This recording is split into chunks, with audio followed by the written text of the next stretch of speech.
அன்பார்ந்த சகோதர சகோதரிகளே, உங்களுக்கும் உங்கள் குடும்பத்தில் உள்ள அனைவருக்கும் சமாதானம் உண்டாவதாக. ஆமென். அன்பார்ந்த சகோதர சகோதரிகளே, இன்றைய நாளின் தியானத்திற்காக நாம் எடுத்துக்கொண்ட இறை வார்த்தை புனித பவுல் கொரிந்தியருக்கு எழுதிய 2ஆம் திருமுகம் 8ஆம் அதிகாரம் 4வது இறை வார்த்தை. இறை மக்களுக்கு செய்யும் அறப்பணியில் பங்கு பெறும் பேறு தங்களுக்கும் அளிக்கப்பட வேண்டும் என மிகவும் வருந்தி கேட்டுக்கொண்டார்கள் என்று புனித பவுல் இங்கு எழுதுகிறார். இறை மக்களுக்கு உதவி செய்வதில் தங்களுக்கு அதிக வாய்ப்பு தர வேண்டும் என்று மாசிதோனியா திருச்சபையின் மக்கள் புனித பவுலை வருந்தி கேட்டுக்கொண்டதாக புனித பவுல் இங்கு குறிப்பிட்டு சொல்லுகிறார். மாசிதோனியா திருச்சபையின் மக்கள் இறை மக்களுக்கு ஆர்வத்தோடு உதவி செய்ய வந்தது போல் கொரிந்தி நகர திருச்சபையின் மக்களே, இறை மக்களுக்கு நீங்களும் ஆர்வத்தோடு உதவி செய்ய முன்வர வேண்டும் என்று இந்த இறை வார்த்தைகள் வாயிலாக புனித பவுல் கொரிந்தி நகர திருச்சபையின் மக்களுக்கு அழைப்பு விடுக்கிறார். மாசிதோனியா திருச்சபையின் மக்கள் இறை மக்களுக்கு உதவி செய்வதில் அதிக ஆர்வம் காட்டி வந்தார்கள். காரணம், அவர்கள் இயேசுவோடு இணைந்து கடவுளின் அருளை மிகுதியாக பெற்றிருந்தார்கள். அன்பார்ந்த சகோதர சகோதரிகளே, இயேசுவோடு இணைந்து வாழ்ந்து நாமும் கடவுளின் அருளை மிகுதியாக பெற்றிருப்போம் என்று சொன்னால் இறை மக்களுக்கு உதவி செய்வதில் நாமும் அதிக ஆர்வம் காட்டுவோம் என்றுதான் இந்த இறை வார்த்தைகள் நமக்கு தெளிவான சிந்தனைகளை கொடுக்கின்றன.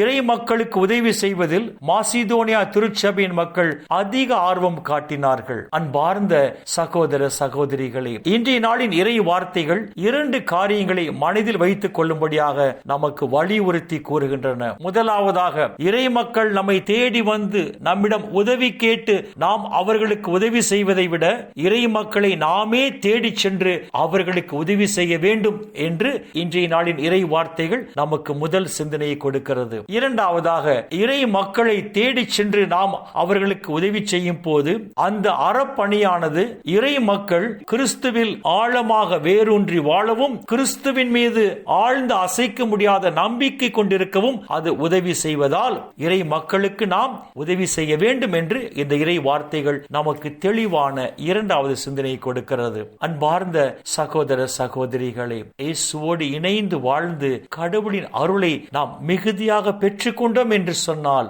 இறை மக்களுக்கு உதவி செய்வதில் நாமும் மாசிதோனியா திருச்சபையின் மக்களைப் போல் அதிக ஆர்வம் காட்டுவோம். இந்த அறப்பணியானது கடவுளுக்கு உகந்த அறப்பணியாக இருப்பதால் கடவுள் இம்மையிலும் நம்மை ஆசீர்வதிப்பார். இந்த உலக வாழ்வின் முடிவில் நிலை வாழ்வையும் நமக்கு பரிசாக தருவார். இந்த இறை சிந்தனைகளோடு நாம் ஜெபத்திற்குள் கடந்து செல்வோம். எங்களை நேசிக்கிற நல்ல பிதாவே, அப்பா, இந்த உலகில் இன்னும் ஒரு நாளை நீர் எங்களுக்கு சேர்த்து தந்தீரே, உமக்கு நன்றி சொல்லுகிறோம். இறை மக்களுக்கு உதவி செய்யும் அறப்பணியில் ஏன் ஆர்வம் காட்ட வேண்டும் என்று சொல்லி உம்முடைய உயிருள்ள வார்த்தைகள் வாயிலாக எங்களுக்கு எடுத்துச் சொன்னீரே, அப்பா, உமக்கு நன்றி சொல்லுகிறோம். விண்ணக விருந்தில் பங்கு பெற அழைக்க பெற்ற நாங்கள் இயேசுவோடு இணைந்து உம்முடைய அருளை மிகுதியாக பெற்று இந்த உலகில் இறை மக்களுக்கு நாங்கள் அறப்பணி செய்து வாழும் போது அப்பா, இம்மையிலும் மறுமையிலும் தேவரீர் எங்களை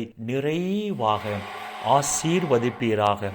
அப்பா பிதாவே, இந்த இறை செய்தியை கேட்கிற எல்லா மக்களையும் அவர்கள் குடும்பத்தில் உள்ள அனைவரையும் உம்முடைய பாதத்தில் அர்ப்பணித்து ஜெபிக்கிறோம். இந்த இறை செய்தியை கேட்கிற எல்லா மக்களையும் அவர்கள் குடும்பத்தில் உள்ள அனைவரையும் தேவரீர் ஆசீர்வதித்து அவர்கள் தேவைகளை நிறைவாக சந்தித்து இந்த நாள் முழுவதும் இவர்கள் மன நிறைவோடும் மன மகிழ்ச்சியோடும் மன அமைதியோடும் நலமோடும் வாழ கிருபை செய்வீராக. இயேசுவின் பரிசுத்த நாமத்தில் ஜெபிக்கிறோம் நல்ல பிதாவே.